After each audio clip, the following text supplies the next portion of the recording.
Episode 52 of The Human Experience is Rachel's story. When Rachel was a young teen, her mom was diagnosed with ALS, which would end up taking her life just a short while later. And while there is never a good time to say goodbye to a loved one, to lose her mother at such a young age was devastating. Rachel carried the burden of knowing that her mom was sick and wasn't getting better, and in a way, it allowed her to be present with her mom in her last days. Rachel's story is a great reminder that we all deal with situations and our emotions differently, and that healing the wound that is grief is a long, sometimes unpleasant journey. But as with all trauma, there is hope, happiness, and healing to be found along the way. A brief content warning before we begin. This episode contains conversations around death and grief. This episode was recorded near Philadelphia, Pennsylvania. Welcome to The Human Experience, a podcast about the stories we live out every day and the importance of championing the vulnerability and courage of the storyteller. I'm your host, Jennifer Peterkin, and it was through my own lived story of experiencing domestic violence that this podcast was created. By traveling the globe and interviewing each guest in person, I am convinced now more than ever that stories have the power to change the world. You can join our community of storytellers by subscribing, leaving a rating and review, signing up for my newsletter, following me on Instagram, and more. Thank you for being here. In a world full of noise, to listen with intention is an act of resistance. We met a few years ago. We have so much in common, but like weird things in common that like we should have run into each other for years and never met until a couple years ago. But like so many similar parallel things in our lives that So I just think it's so funny because every time I feel like every time we get together, something else gets revealed. Yeah, and that'll probably happen. Yeah, knowing us, that'll probably happen.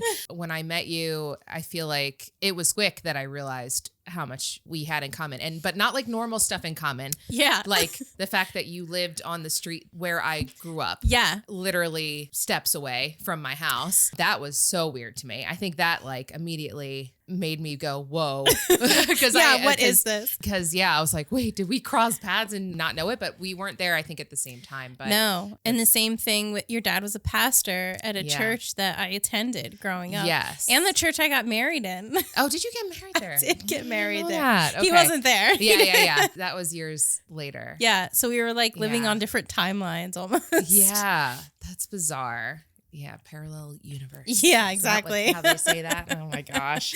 Whatever so that crazy. means.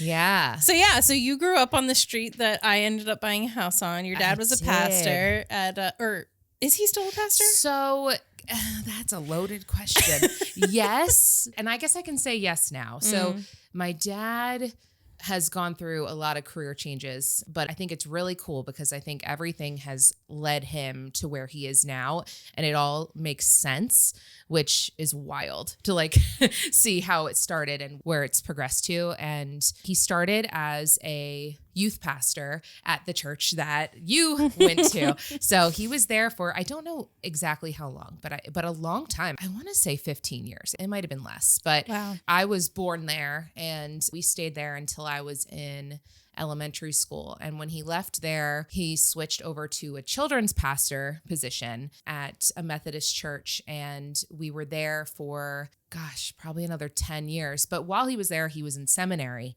So he got his doctorate in biblical seminary. And I guess maybe he got his doctorate later. It's such a confusing timeline because I give my dad a lot of credit because he is such a hard worker, and he had to be because you don't make a lot of money when you work in the church. And typically you don't make a lot of money. Unless you're, at Hillsong or something. Right. Exactly. Executive pastor. Yes, exactly. Yeah. So he worked all sorts of jobs, like through all of his pastoral jobs. He was at UPS. He would load trucks at like 6 a.m. There was a time where he was out of working in a church and he picked up a job at Walmart, which surprised me because I didn't think that he would want to do that. But he was just in this mind frame of, I want to do whatever I need to do for my family, which I really appreciate. And I think he's had a lot of struggles through his life, but he's always provided for us in every way that he could, which is amazing. So Love you, Dad. That's really sweet. Yeah. But yeah, so he did this. He was a children's pastor, but during that time, he was mentored by the pastor of the church that we went to. And that pastor was pretty much getting ready to retire and really wasn't, I think, connecting with people like he should have been. So he let my dad preach every Sunday for a couple years. Wow. And so my dad got very used to kind of Yeah. that position, and he loved it. And he I think he craved it after that. So the Methodist church is a little tricky. So when a pastor retires, they bring in a new pastor, and there's not much say in who comes in, I think. I don't know exactly all the politics there, but Like the umbrella of of the Methodist yeah, church. like higher up. Gotcha. Exactly. So they brought in somebody to take his position, and they pretty much were like, well, you can be the children's pastor again. And he was like, well, that's not really what I love anymore. Like he really felt like he wanted to do something else. So after that, we left, and he was kind of bouncing around for a little while, trying to figure out where to go. He was applying at a lot of churches and such, but he ended up being on a pastoral care team at another big church in the area.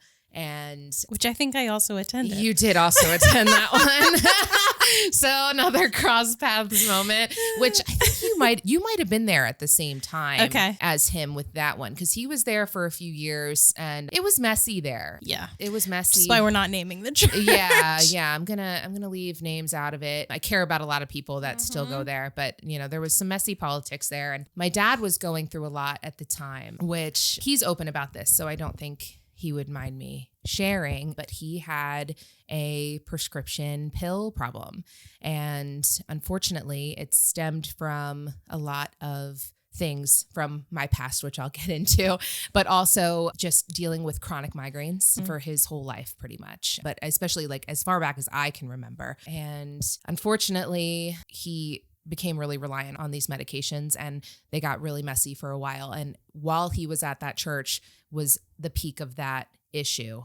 And although he was very aware of the situation and in recovery through it, unfortunately, not everyone could see past that, I think, at that church. So he had to move on. And honestly, I think it was the best thing for him. He has gotten everything to where it should be now. He is very healthy, and, he still suffers from migraines, but he has a healthy regimen of medications and stuff like that. So he's doing really well. And he even ran a Celebrate Recovery program, which is a really cool thing that a lot of churches partake in and help others. So he's taken everything from his life and really helped others. But like I said, we'll go more into my childhood, and this will all make a little bit more sense, I feel like. But where he's at now, he decided to try out being a hospital chaplain. Ooh. So he, I guess, did a residency and kind of figured out how all that worked and started working for hospice, which again, will make more sense once I explain my story. But he really realized how much of a passion he had for, I guess, especially elderly, but also just people dying. I think he realized that his experience in his life could really help others. And it's been really amazing to see what he's been able to do. So currently he left hospice specifically, and he recently took a position at a retirement community that is kind of a hodgepodge of 55 plus and nursing care and just a really big community. And he is their resident pastor. Wow. So he is preaching Sundays, and he is meeting with people and helping people pass and doing funerals and doing all sorts of things for these people. And they seem to love him, and he is loving it there. So that's amazing. It came full circle for him. Did. Yeah. It's wild, and it's hopeful when you see someone's life, when it felt so out of place at a time, kind of fall to where it was supposed to be all along. So I think he'll stay here until the day he dies. I'll be very surprised if it changes again, but you never know. You never know, because that's life, I guess. Yeah. I mean, it's cool to see a path of healing, right? Because he's on this path, this pastoral path, and there's good and bad. There's high highs and low lows. And when you experience those low lows, sometimes you really start to question, am I in the right place? Am I doing the right thing? And to come full circle to see a path of healing where he's getting to do all of the things that he loves to do and that he's good at, but in the right context. Exactly. That's sure. amazing. What was it like growing up being a pastor's kid? You have that on top of, you didn't grow up in one church your whole life. Your dad Right. wasn't the executive pastor of Right. one church. You guys hopped around and he had to do a lot of different things. Yes.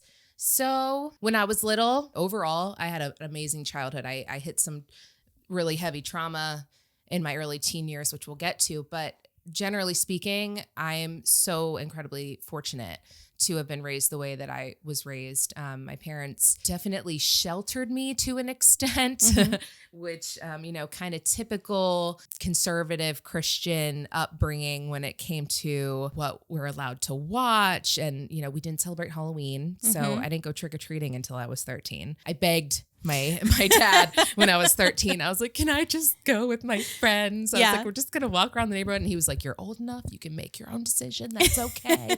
I'm like, thank you. I'm like 13-year-old going trick-or-treating. All the neighbors are like, you're too old for this, aren't you? I'm like, I just want candy. This is my first time. Just let me have this. I know. They had no idea. Yeah. Very traditional, but just amazing, loving parents. So I'm very fortunate. But the church, it was difficult though. And I think as I got older, it was difficult because not only did I see kind of some of the church politics in the background, but I also felt the judgment that comes along with being a pastor's kid. I think any pastor's kid can relate to the judgment, and maybe some more than others. And I am definitely one of those others because I am a very edgy looking person. So I know you guys can't see me right now, but I have blue hair and I am covered in tattoos. And back in the day, it was starting early. So I started getting into my style very early. Really, my dad, as conservative as we were, really got me into contemporary Christian music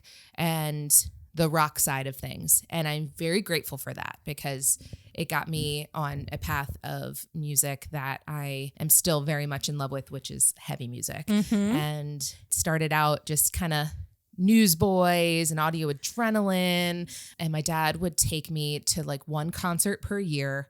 And then I started going to Creation Festival every summer, which exposed me to like all of the Christian music at the time. And it really got me in a place where I'm like, I love this. I became obsessed with it, which is totally my personality. I like become a little infatuated with things, but I just loved it so much. And as I got older, I got into heavier and heavier. And then I dabbled in other types of music that weren't Christian, which, I kind of hid from my parents a little bit for a time. And, but as everyone does, let's be real. You have to a little bit, but that's fine. But as I started listening to heavier music, both Christian and non-Christian, I started wearing more band t-shirts and black and wanted to color my hair. And that, unfortunately, with the church was met with some judgment for sure. Even my first boyfriend, I started dating this guy from the church that I grew up in. And I thought he was just so cute. And we dated for like 3 months, but first relationship. Yeah, it was big deal. It was a big deal. And he broke up with me, which I like to say he was the only boy that ever broke up with me in my life. After that, I was the dumper. I was like, no. But he broke up with me and I didn't really get a good explanation why. And I didn't think to question it because I was so young. This was like 7th grade, I think. And I found out from a friend of mine, and whether this was true or not, she told me like a year later or something. She's like, oh yeah, he just thought you started wearing too much black. Oh, gross. I was like, well, that never would have worked out, obviously. But that was the kind of weird judgment, I feel like, good example of that I got from the church. And I think especially as I was going through everything with my family, I think that it was worse because I think everyone thought that I was doing this because I was going through something. Like, it's a phase, like she's just, she's depressed and blah, blah, blah, which not wrong, but I definitely was, I think, a lifestyle that I was just kind of going into, and they couldn't understand that or wrap their minds around that. Sure. In the conservative Christian world. So yeah, that was interesting. But this all was coming at a time where, I was going from childhood to my teenhood. And this is where my mom got sick. And that's, I feel like, the missing part of this whole story so far that I need to kind of explain. So when I guess I was 11, because it was in 2001. My mom, who, like I said before, she was happily married to my dad. They were together for, my whole life. I was their firstborn. So I guess they were like 21, 22 when they had me. They got married pretty young, and she fell and twisted her ankle, and it was just really having trouble figuring out why it wasn't healing. So she started going to physical therapy, and it wasn't getting better. So in physical therapy, they realized that her other leg started having issues and was getting weaker. And that's when they were like, okay, something else is going on and we got to run some tests. So it took a really long time to figure out what was going on. They ran a lot of tests. I want to say it was like a whole year, maybe even a little longer, of trying to figure out what was going on, but she ended up being diagnosed with ALS disease, Lou Gehrig's, depending on how you know it. Yeah. A lot of people know it now because of the ice bucket challenge, which is crazy, right? Like, yeah. I honestly, though, I was very thankful for that ice bucket challenge, because it brought awareness to something. A lot of people don't realize what it is. They might have heard of it, but don't fully understand it. And how I like to describe ALS is, imagine like a little Pac-Man starting one part of your body. Let's just use your foot as an example, and it just starts eating away at your nerves, working up your body and over, and it's literally taking away your ability to use those limbs. So over time, started on her ankle, worked her way up, her legs were completely useless, and then it started working its way up to her arm. And at one point, there was like a day where I remember, I guess it was a week, every day a new finger wouldn't work. Wow. And that was really weird. It just happened very quickly. Yeah. And ALS is one of those things that can take years to take over your body, or it can happen like in less than a year. I think some people are not so fortunate, and it just depends on how fast it goes. And luckily nowadays there's a lot of technology that can help delay some of those things, but back then there wasn't as much of that. And yeah, it was all happening very quickly. And as an 11-year-old, I didn't know really what was happening. It was hard to wrap my head around, okay, mom's disabled. I think that's just what I thought the whole time, is, okay, mom's just going to be in a wheelchair now. Yeah.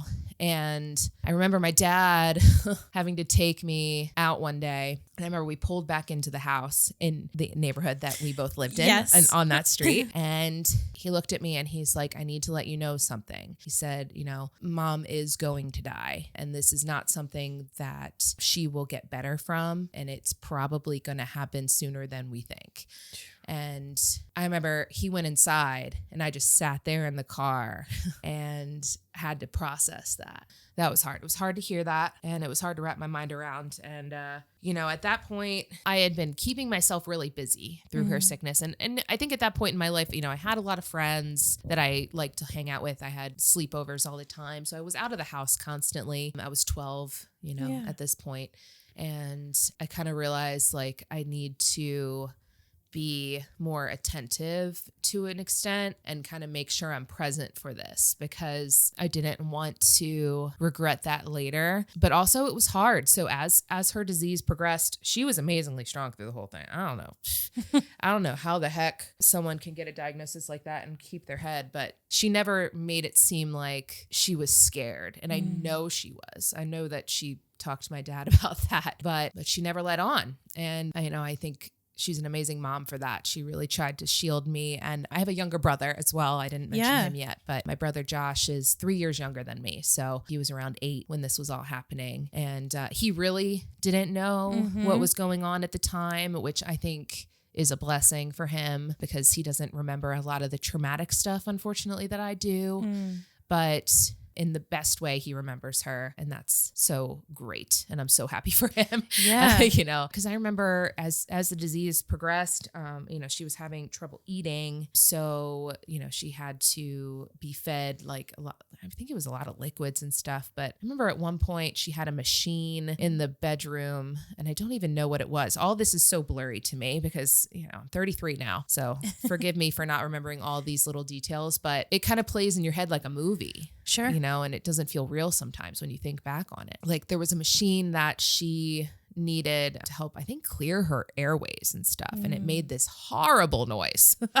Yeah. And I remember walking past her room the one day when they were doing it, and it freaked me out so bad. And I was like, I just can't be in there right now. So I left. So, there's some things that I still tried to shield myself from at that point. But my mom's mom moved in with us during this time at the end where we kind of knew that we needed some help. And that was challenging for me. Okay. She really had to step up and do a lot for us and around the house. And I think I was just so emotionally drained. I just didn't want other people around. And I took that out on her a little bit. So I think for years, she thought I didn't like her. And I'm really happy to say that we have passed that. I made sure. I don't think I even knew. Yeah. We touched base a while ago, and I remember her asking if I was mad at her, and I was like, what? Like, what do you mean? Like, I was like, I was 12. Like, I don't even remember what we fought about really, but she is still alive and well today. And I love her very much. So that's amazing. Love my Gram. But yeah, so she was a big help during that whole thing, but yeah, everything progressed really quickly. And, she was preparing to die, which, like I said, I can't even imagine like what that process is like. But what she did do, which blows my mind, technology wasn't great at the time, but she had a laptop and she made voice recordings. I just got chills. It's wild. She made voice recordings for separate for me and my brother and my dad. And she also, with those voice recordings, set aside gifts for us. I think I got the most. I got kind of lucky being her firstborn. And I think being a girl, she was able to kind of find more that she wanted to talk to me about, especially as I was going into teenhood. She like really knew that I was going to need a lot of words. Yeah. So I got the most out of this, but she set aside gifts up until my wedding was the last one. And she had a voice recording for my wedding, and she set aside pearls, her pearl necklace from, I believe, what she wore to her wedding as my gift for that. But she had one for my high school graduation. It went back and back.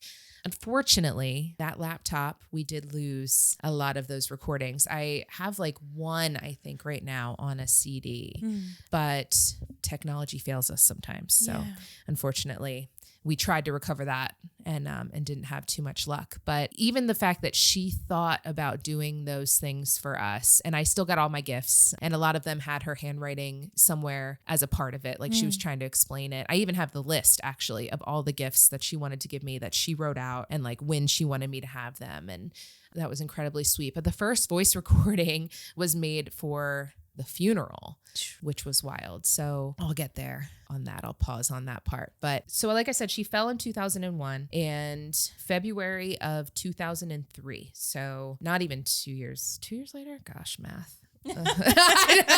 What is that? What is Who math? cares? I don't even know. Yeah. So I actually went on a church retreat this weekend. It was Valentine's Day weekend.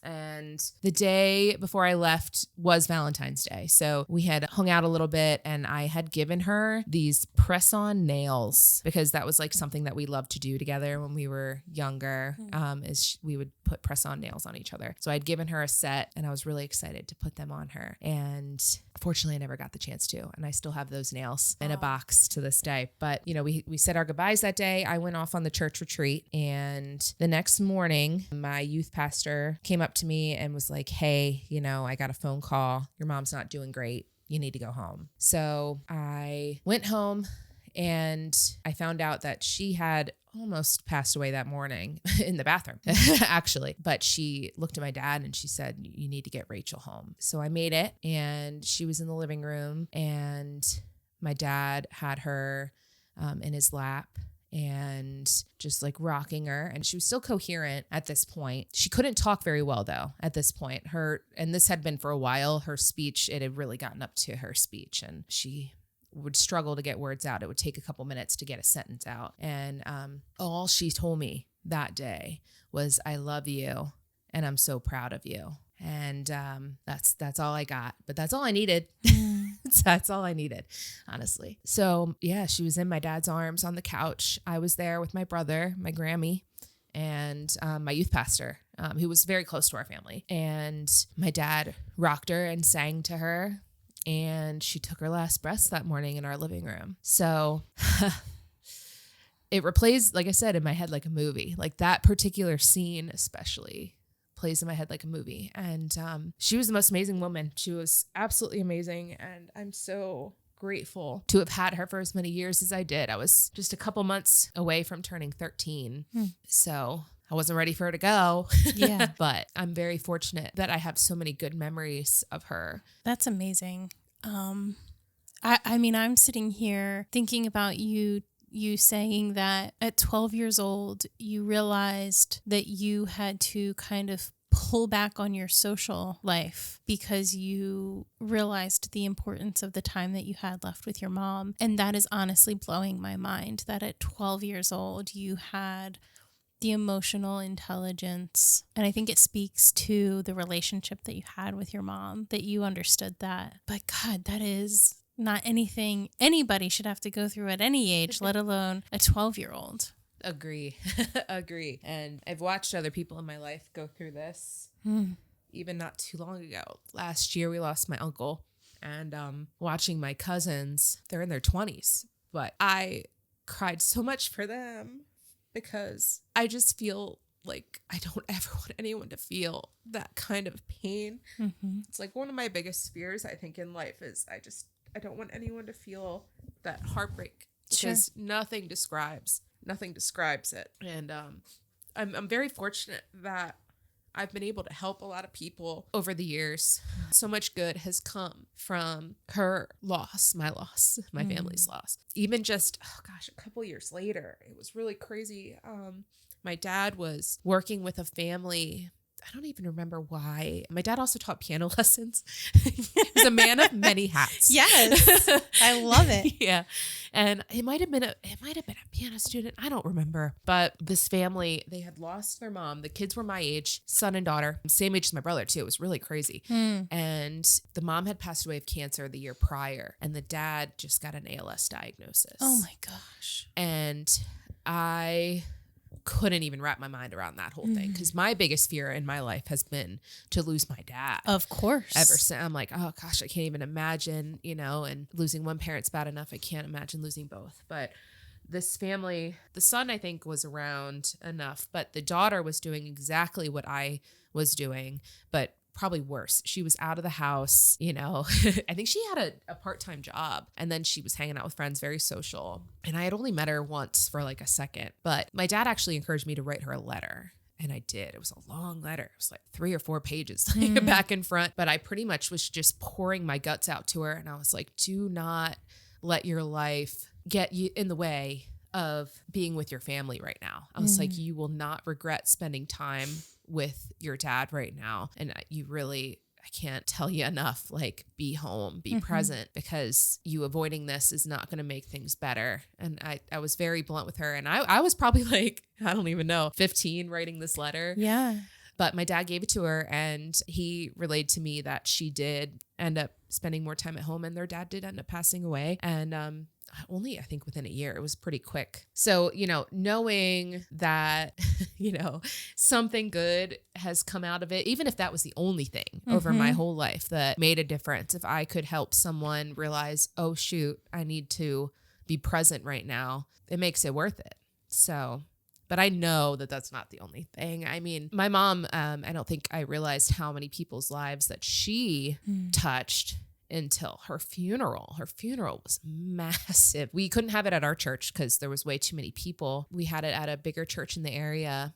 And everyone, oh gosh, people came out of the woodwork. Even like, okay, so elementary school, she was like classroom mom. She worked part-time pretty much my whole childhood as a receptionist. So she really was able to be around and helped out all through my early elementary school years. So all of my elementary school teachers were at her funeral. Wow. And I'm like, they hadn't seen her probably in years, but they heard what was going on and they came out. And I just thought that was like so incredibly thoughtful. It meant a lot to me that all those people came, and hearing stories about how she touched other people's lives. Even today, like, she's been gone now for just over 20 years. And there's still a couple people that'll post on Facebook on her anniversary and just say a little something about what she meant to them. And like people from my dad's youth group even from Wow. back in the day. And so she was a special woman, and she definitely molded me, and I see her as perfection, even though I know she was far from perfection. I see her as this like perfect influence in my life. And I think that's fair. yeah, and she'll stay that way. Yeah. So Absolutely. It's so hard I can't imagine what was going through your dad's mind when he realized he had to sit you down and tell you what was going on in no uncertain words. And then for your having to receive that as well. I think it's incredible the way that you talk about your family. There could be so much bitterness there. You know, when trauma happens, bitterness is so close, and it's very easy to walk down that path. And to be honest, I understand how people get there, you know, but yeah.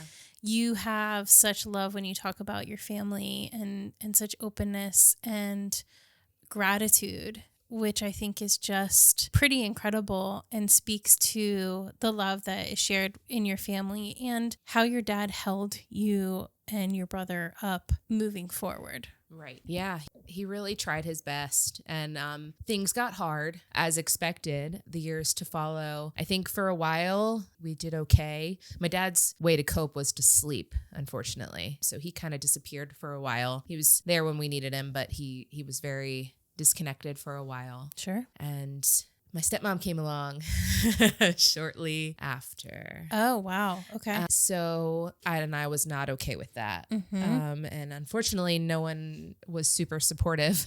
There was very few people that were supportive. I struggled with your this. feelings. Of just my dad moving on, I think. Oh, they weren't supportive of him. Yeah. So pretty much what happened here. Mom passed away in February. Dad, like I said, slept and really was super depressed, obviously, who wouldn't be, for months. And he was going to church, and he had a friend at church who was like, I really think you should meet this woman. And my dad was like, I don't know, you know, am I ready for that? I don't know. But here's the thing. My mom knew that he needed to be remarried. She gave him full permission to be remarried. I knew this. And it's actually...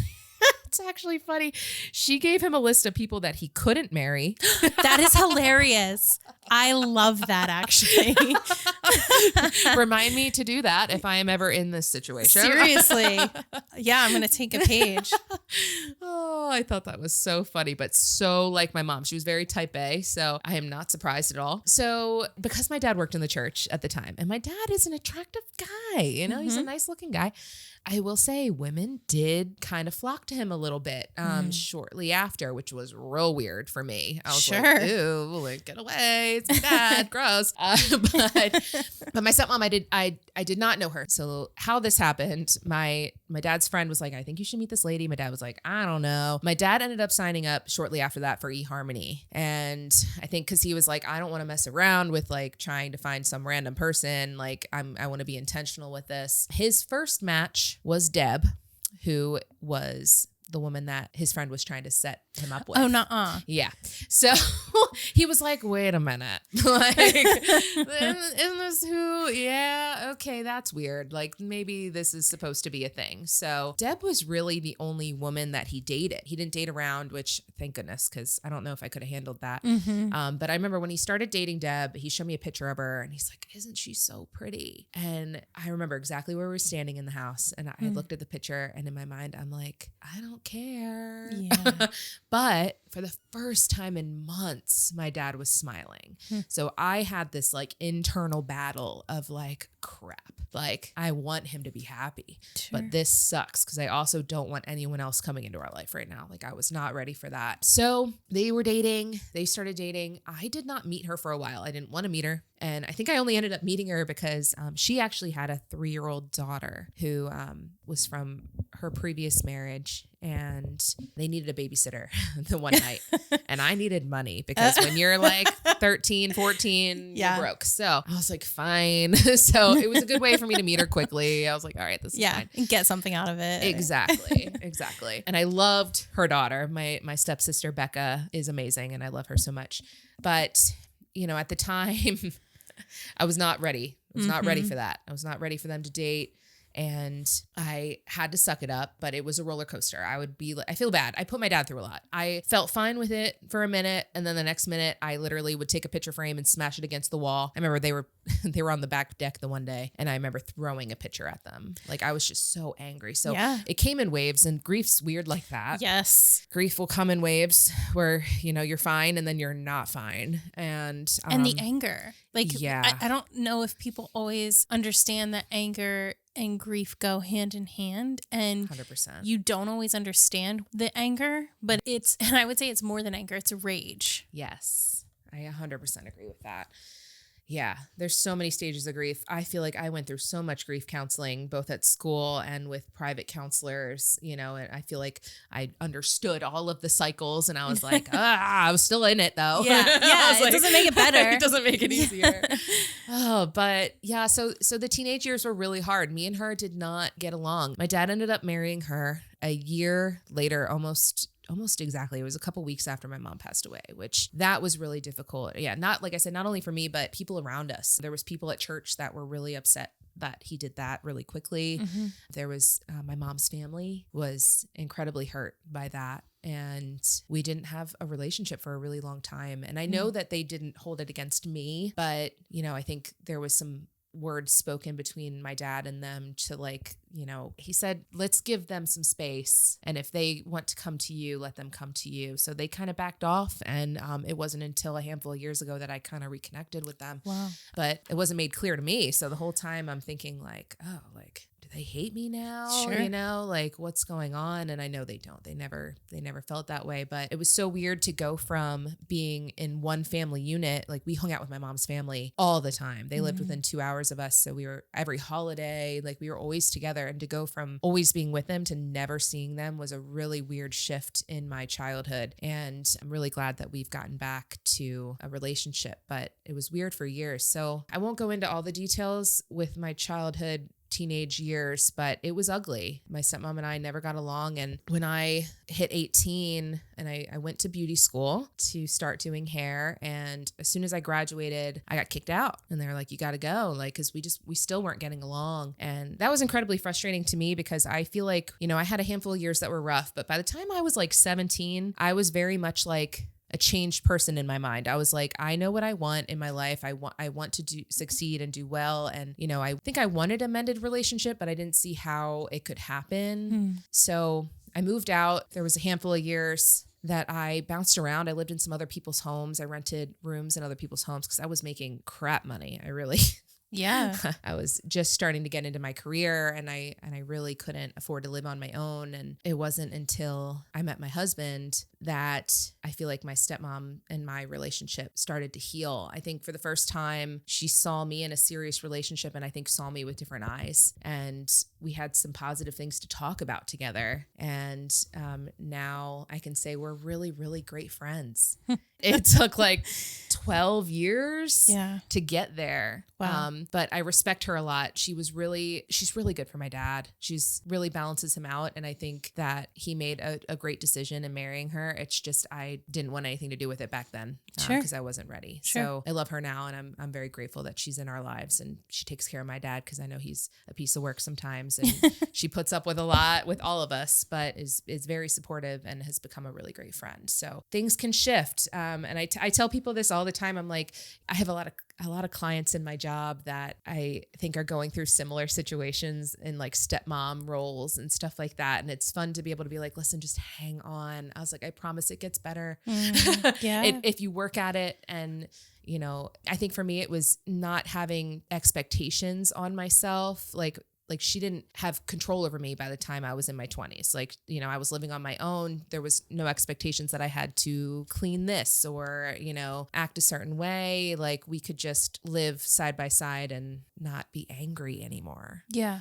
So, yeah. I think loss is really interesting because you lose a person, but you don't realize until you're in it how much around you also kind of fades away. And there's a ripple effect to loss, right? And grief. So you lost your mom, but in a sense, you also lost your dad. You lost your mom's family. All of these things that were the building blocks of your life, all of the sudden weren't there anymore. Right. And so to contend with your mom's death is one thing, but then to have to bear all of the other loss around you is something completely different and something that we cannot prepare ourselves for, right? Yes. Like as much as you could as a 13-year-old, right? You're preparing to lose your mom. Whatever that actually looks like, right, because that's, But you know what? I'm glad that I could. Like, I think I'm so fortunate that I had that time, as hard as it is. I have friends that have lost parents very suddenly. And, I tell them, I'm like, we have the same trauma, but it came about in very different ways. And I never want that to happen. But if I was going to have it happen again, I would want it to happen this way, because it gave us time for that closure instead of, unfortunately, so many people that don't have that time. And I'm very grateful that we had that time. Yeah. Even as you have to watch it happening, right? It's still like you got your voice recordings and you got your gifts and you got to do press on nails. And yeah. We had all those moments that I can remember. And I think as time moves on, you forget the bad ones and you really hold on to the good ones. And they help shape your life in every way as you move forward, because that's all you can do. Yeah. Is move forward and be grateful for those moments. Because if you choose to look at it the other way and dwell on all the negative, you will be miserable. And that is not a way to live your life. And I think, unfortunately, it does happen. A lot of people choose to live in that pit of despair, and that person wouldn't have wanted you to do that. No matter who that person is in your life and in anyone else's life, you don't deserve to live in that, and you deserve to move on and to find your happiness and to hold on to all those happy moments. Yeah. So absolutely. I think it's incredible to come through something, in relationship with someone where you can have such, like, the pendulum swings so far the other way, right? Like I've heard you talk about your stepmom before and your dad, like your whole family, because I'm sitting here like, wow, they have such a great relationship. And it's like, again, it speaks to the healing that has happened, but it was hard work. There was a lot there and a lot of years where it didn't feel good. It was garbage, honestly, for years. Yeah. It was really, really hard. And I was the oldest child, so I feel like I was also a little bit of the experiment when it came to, like, I did something wrong and I got punished, like, extremely. I remember one time I was grounded for a year. Like, wow. Legitimately a year. And I lost my mind, I think, a little bit that year. I guess so. There was some extremes in there that I'm sure there's things that they would have done differently now, looking back on too. And I know I have taken those things that from my childhood, and I think to myself, when I have children, I'm going to do things a little differently in some ways. But, I think I'm thankful that despite how bad it was, they did have good intentions. And they wanted the best for me, even though I didn't want the best for me at that time. Sure. I just wanted to do my thing and to be left alone, I think. Yeah. Yeah. Again, you're a kid, right? Like your brain's not developed. You're trying to wade through these very intense and adult emotions and situations as a child, while the adults in your life are wading through them at the same time. They don't have it figured out either. So exactly. But I think it's beautiful how much grace you have for your family. Thank you. How was it with your brother? You're an older sister. I'm an older sister. I'm sitting here thinking, oh my gosh, I wonder, like, what was it like with your brother? How did you deal with that in terms of trying to protect him? Or, like you said, you knew a lot more. You were very aware a lot more of what was happening than he was. I had to grow up very quickly after this whole situation. And it's funny, like, the things that didn't matter anymore to me, because I was in 7th grade when this happened. I missed pretty much all of 7th grade. And then I failed 8th grade because I went back to school and I was like, nothing matters. Like, I just got to this point in my head where I'm like, none of this crap matters. Like, I don't want to read this stupid book, and I don't want to, I'm like, in my mind, I was like, I already know what I need to know. I'm good. So it took a long time for me to kind of recover from that. It wasn't until probably my sophomore year of high school that I was like, I need to get it together a little bit. Like, I need to, like, pass high school. So it was rough for a few years. But my brother, the morning that my mom passed away, he did not realize what was happening. bless his heart, he really had no idea. He came up to me and asked me to make him a sandwich in the middle of this whole thing that morning. And I was like, like I like was trying to hold my life together. My Grammy takes him and is like, I'll make you a sandwich. Also, bless her for that. Cause I don't know how she was doing it either. But, you know, I think that all he knew when she passed away is that I don't have a mom here anymore. And so when my stepmom came into the picture, he was like, oh, I have a new mom. Okay. So he saw things very differently, which again is great. I could not relate to him at all through that. I think, you know, he's 3 years younger, but I think mentally he was maybe even a little younger than that at the time. And he's so incredibly lucky for that. Yes, truly. And he would agree with that, I think. We've talked about it a little bit over the years, and my brother actually recently moved in with me, so it's been really fun. I forgot about that. Yeah. He went to work this morning, so you missed him, but he's in the room next door. It's his bedroom while he's here, and it's been really fun, and I like to think that my mom would be so happy right now, like knowing that we're living together, because my brother recently went through a bad breakup and just needed a place to be for a while, and it's fun that, you know, we now have this space. My husband and I bought our house last year, and now we have the space that we can have him join us and be our roommate. And I think my husband every day looks at me and he's like, you guys are so alike. It's scary. Like, he's like, how do you not see this? And I was like, I don't know. I guess we never like hung out regularly, like through even our young adulthood. Okay. And not for any reason. Like, I would say we were close to an extent, but, you know, we're both just doing our thing, and he's been happy and working. And yeah, so there was a number of years that we weren't talking on a deeper level, but it's been really fun doing that again. And I'm very proud of him. He's come a long way, and he's a great guy.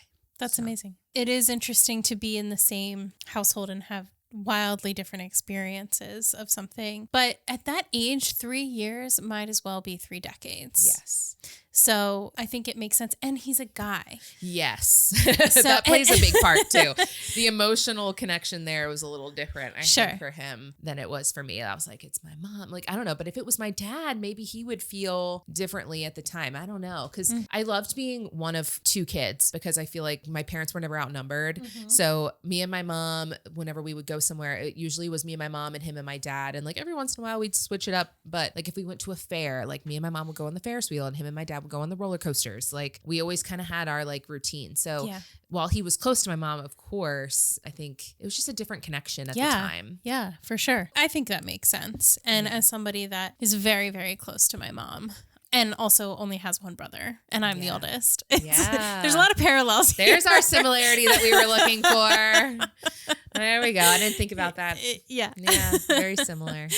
So yeah, I mean, so that's amazing. That's incredible. I think it's really interesting how other people can come into your life, like your husband, and start a healing process that you didn't realize was even possible until they arrive and help with that. So how has that been to kind of, you know, move from your familial relationships into your marriage and have him be somebody that was such a part of your healing? Yeah. So my husband's never had to go through anything quite like I did growing up. You know, he's lost like a grandfather in somewhat recent years that hit him harder than I expected, actually. But I'm thankful he's never had to go through it. But he sometimes has a hard time relating. Like when I have my down moments, which, like I said, grief is weird. They come super randomly. I'll be like totally fine. And then I'll have a day where I'm like, oh, I'm not okay today. Like something triggered it. Like I saw something that instantly I was like, oh crap. Like I'm not okay. Give me some time, you know? But he's been really great at just, you know, giving me the space that I need when I need it. And, you know, he loves hearing stories. So he'll ask questions if I'm telling a story about something and whatnot. But it's really wild. He came into my life at, I think, exactly the right time for, you know, kind of being that middle person with my family trauma. He missed the like super traumatic stuff from my upbringing. Me and him met, I was 20, and we met at a music festival. Surprise, surprise, with my music it was fate. love. Perfect. I know. It really was, honestly. And the timing happened exactly when it was supposed to. And talk about timing. We should have met, me and him, multiple times before that. Seriously. It's really crazy. How Seems to be a theme in your life. It is a theme in my life. And you know what? I so believe that. Like, people come in and out of your life when they're supposed to. Hopefully my husband's staying forever, Ryan. You're not going anywhere. Coming in, not going out. Not going out. But, you know, but even like, I don't know, I think back to like the church where when my mom passed away, you know, we went back to that weekend. My dad was like, you should go back to the retreat after she passed that day. And I did. I went back because at that point it was like, well, what do you do? Right. Like, am I just going to sit here and like, I won't know how to even handle myself, I think. So he sent me back and I walked into a room of like, I don't even know, 100 kids that all knew my mom and knew my family. And it was like, I went through a line and did hugs on everybody and they just loved on me all night. And as difficult as that was, I was like, I'm so grateful for these people to have like a support system right now. And most of those people aren't in my life at this point, but they were there when I needed them. And I think that's so beautiful that people come in and out of our lives when we need them. And, you know, and that's okay. Like, they can go, and while we can mourn that and we might not understand why they're not there, they might have served their purpose. And hopefully we have some good ones that last our whole lives, that are there for us forever. But I think it's great when we can recognize, like, you know, this person really was there for me and I treasure them for that. And that's okay. And it can just be that. Yeah. And then, you know. I love that. I absolutely love that take, because we can get so caught up in the longevity of a relationship, and sometimes it hurts, and sometimes you wonder like what happened, or maybe it didn't end well. Yeah. But I think there is absolutely beauty in seeing that this person was there for me at a time when I needed them, or I was there for them. You know, maybe I was the person that was supposed to be there in their life for that season for whatever reason. Yes. And I think it lends such a view of compassion to the complexity of relationships sometimes, that, you know, sometimes things happen and seasons change, and so do people. But there is beauty in recognizing that being there for any amount of time for another person is important. Yes. I love that. That's so true. Yeah, because you don't often think of it the other way around too. Like, I think I've definitely had relationships where I'm like, oh, they pull so much out of me and I feel like I'm getting nothing back. And sometimes that's okay. Yeah. Because sometimes that person just needed you there. And I think, you know, there's a healthy point where you need to maybe pull away for yourself. Yes. You know, but I also think that if we can give our time and our energy to people that need it in those moments, then that's amazing. Yeah. It's not a waste. Exactly. It's important. How was your relationship with your dad after, you know, I know it wasn't great with your stepmom, and things were rocky for a while, and he was going through obviously his own grief journey at the same time. Your brother's kind of off because he's younger. I don't mean that in any way. Yeah, he's off in his own world a little bit. He's in his own world. Yeah. But you and your dad are kind of walking a very parallel path of grief and dealing with it in different ways. Yeah. So how do you walk that path side by side and then eventually come back together? Yeah. So it's kind of wild. Like I said, I felt super attached to him afterwards, because I think I was so scared of losing him, but also we were going through the same pain in a way. It's different. Like, you know, a wife versus a mom. But, you know, this person was so our world. So we really clung to each other. And I think once we learned how to communicate, that took some time for us. Like, we went to therapy together a little bit at the beginning, and for us, it was note writing. Like, writing each other notes was the best way, because I'm definitely like super like ADHD all over the place. And I feel like I always need to dominate a conversation if I'm passionate about something. And I think he's similar. So for us to actually get out what we had to say and like get our points across, writing notes was our best thing. So I would write him notes, he would write me notes back, and sometimes we wouldn't even talk, but we just slip them under the bedroom door and like go about our day. And I think that was great for us at the time. And like I said, over time it got easier and we were able to talk more. But he was in a hard place, because I think a lot of times he wanted to be on my side with things, but he also knew that he had to take his wife's feelings into consideration, because he was always the fun parent, right? And my mom was more of the disciplinarian. So then my stepmom kind of steps in, and she, I think, has to be kind of that role, because he's a little almost too loose with things, maybe. I don't see it that way personally because I don't think he was irresponsible. I think he was a responsible parent, but he was the fun parent and he wanted us to be happy. And along the way, we still had to learn our lessons. So I think it was a hard dance there because my poor stepmom and him had to be in the middle of everything. And she made it very clear from the start, my stepmom, that she didn't want to be my mom because she knew that I didn't need that. And I appreciate her for that. But she couldn't help that she stepped into that role. So sure, she was your adult, your guardian. Yeah, exactly. So my dad was like kind of in the middle of both of us trying to like create peace. And it was hard. But, you know, overall, I think my relationship with him stayed pretty steadily good. I don't ever remember being... Well, I guess there was times I'd be like mad at him, but it never lasted long. Like I didn't hold much against him. It was really her all those years. She took the brunt. Yeah. Which, yeah, like I said, is not, I don't see it that way as much now, but Deb, you're amazing. I promise. But she would agree. It was just rough. It was rough. And I'm grateful that we got closer though on a personal level too, because my dad had to work so much growing up because of the church stuff. He was always there like on weekends. And then he would run these kids clubs on weekends, on like Friday nights, Saturday nights. So he would be there a lot. And then during the week, he would teach piano lessons while he was working at the church. And then, like I said, mornings, he would be out of the house sometimes. So one thing that he did for me, and this was actually something he started when I was really young, even when my mom was here, we did date day. And it was usually once a week, but he would actually take me out to breakfast before school. Wow. So I love that he did that. And we even had like a journal. So we'd write in the journal every once in a while about our time. We went to Bob Evans a lot. and I took a picture of our server that would always serve us at Bob Evans and put it in the journal. And it was really special. And it gave us time to connect. And we continued to do it through, I don't even know when we stopped, but most of my childhood, it got fewer, and especially with high school hours. Sure. You have to be up so early. It's so different. Yeah. So much different than elementary school. But yeah, he always really put in a lot of effort to make sure that our relationship stayed strong. So that's incredible. Yeah. Truly. I mean, that he saw through his own grief to know that was an important piece of the puzzle. Yeah. Yeah. That's amazing.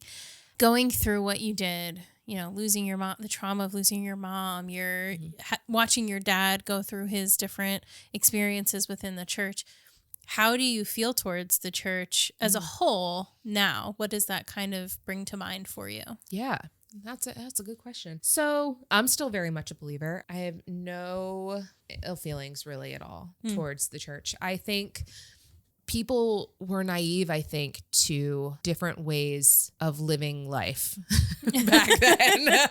I think it was very cookie cutter, especially where I was. Not necessarily my first church, actually. Honestly, the one that you went to, that one I think was pretty laid back. But the Methodist church we went to, it was a little bit more old school in a lot of ways. And it wasn't everybody there, but you know, a lot of people were old school and I think just were judgmental. And I'd hope that those people now don't have those same judgments towards people, because judgments like that really hurt people, and have taken so many people away from the church strictly for judgments like that. And that's a shame. And it's a miracle that I'm still a fan of the church with some of those judgments that were put on me, not even just by the people in my church, but just by Christians in my life. Exactly. And, you know, I have family, unfortunately, not family that we've talked about today, but I have some other family that I don't even talk to because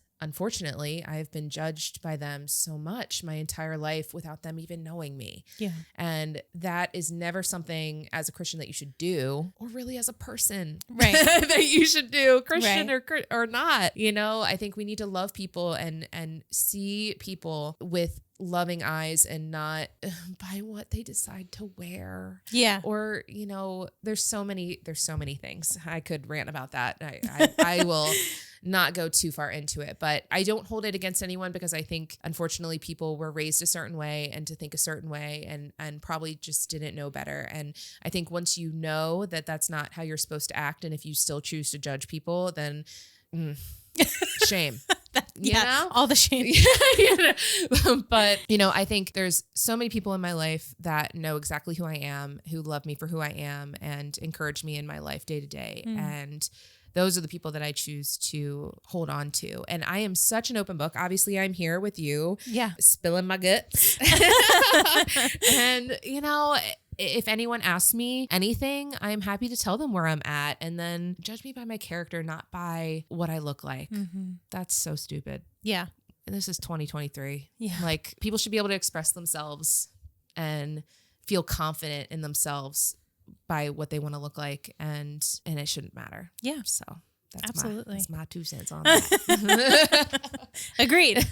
I hear that. I'm pretty vanilla as it were about just about like how I look. Like I don't have any sort of particular style that is, I don't know, that has ever made me vulnerable to that. But I have had people in my life who I have watched go through that, and it's heartbreaking because it really sticks with you. It really sticks with you when somebody looks at you and sees something that you're not, or decides to place an identity on you that is incorrect just by looking at you. So I can't say from personal experience that I have that, but I have watched people walk through that as well. And I agree, it's very damaging, and we need to do better. Yeah. Yes. All right. So I have one question that I ask everybody at the end of every episode.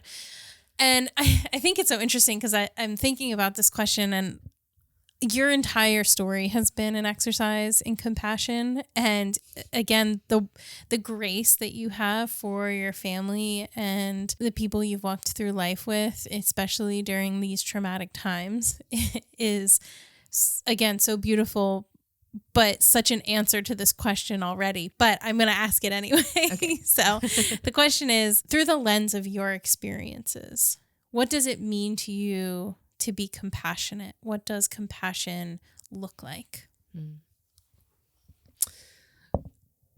I think loving others no matter what they're going through, no matter if they're life sucking, like if they're taking it all out of you, and you're just pouring into them, or if they are pouring back into you, but no matter what they look like compassion